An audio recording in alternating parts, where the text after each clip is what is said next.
So there's two questions I get a lot of times, and they're opposites, they're extremes. And those two questions, how does a Helderberg do off-road? And then how does a Helderberg do on-road? Let's talk about off-road.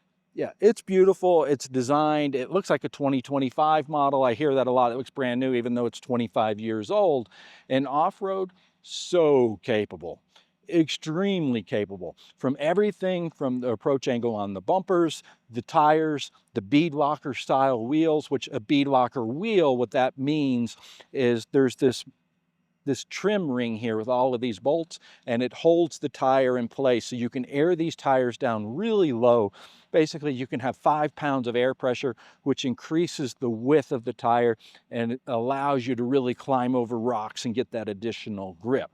But suspension, the suspension is generally, when I lift, is a Fox suspension, whether it's a single reservoir, in other words, one shock, or a dual reservoir where it's one shock and then it has another reservoir that has additional air pressure oil in it to allow that suspension not to overheat when you're doing a lot of rock climbing and going fast across, whether it's a desert or rocks or whatever it is. So off-road, yeah, totally capable.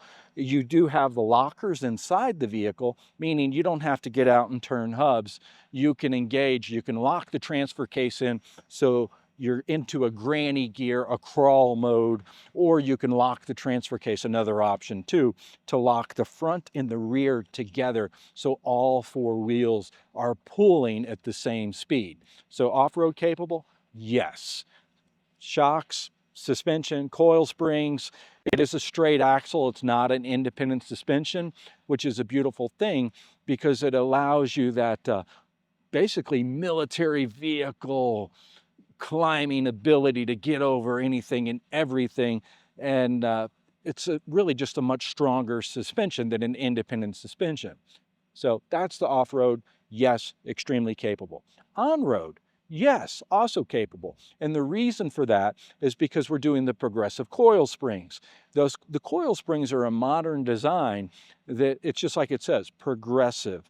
When you're off-road and you need that movement, that traction, the coil spring allows that to happen. But when you're on road, that coil spring allows for a smoother ride. I'm not telling you that this rides like a Cadillac Escalade. It doesn't do that.